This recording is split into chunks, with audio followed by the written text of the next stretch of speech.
Hey, hey, hey, who wants a review today?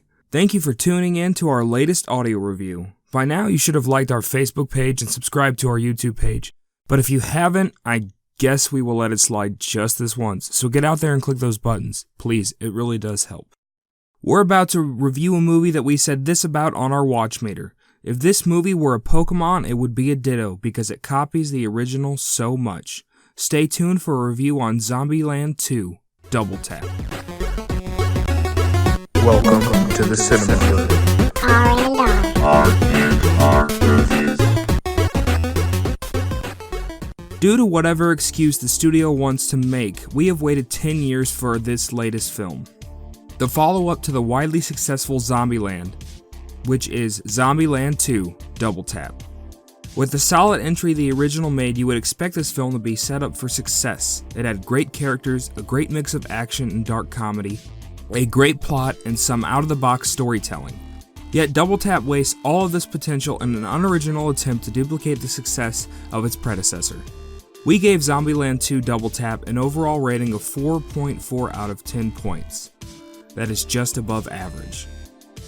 The only difference between this and the original is that this time it feels very forced and rushed. There's nothing organic about it. It seems the writers thought they could lazily copy their previous work with an "if it ain't broke, don't fix it" mentality.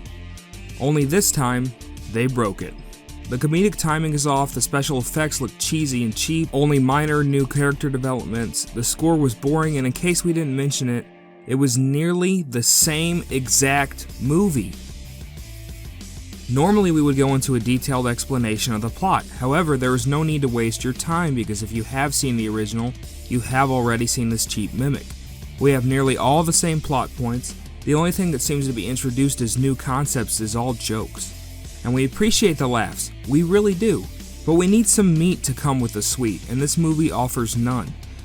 With nothing new to entertain, the viewer gets bored and overanalyzes, making you notice small things like how weird CGI looks sometimes.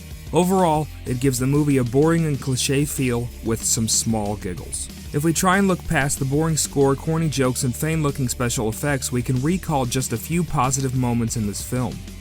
We can't go into detail in order to avoid spoilers, but we can say it does pay off in just a few areas. Overall, this film is watchable, but it may be something you want to watch on DVD. We have witnessed yet another failed attempt to recreate the success of a film that was just great on its own. We still hold Zombieland high in our minds, even if the duplicate attempts to sully the name. Make sure you stay tuned a touch into the credits for some zombie murraying that is possibly the best part of the film. That's all we have for today. Thanks again for listening, and remember as always, it's a beautiful day in the cinema hood.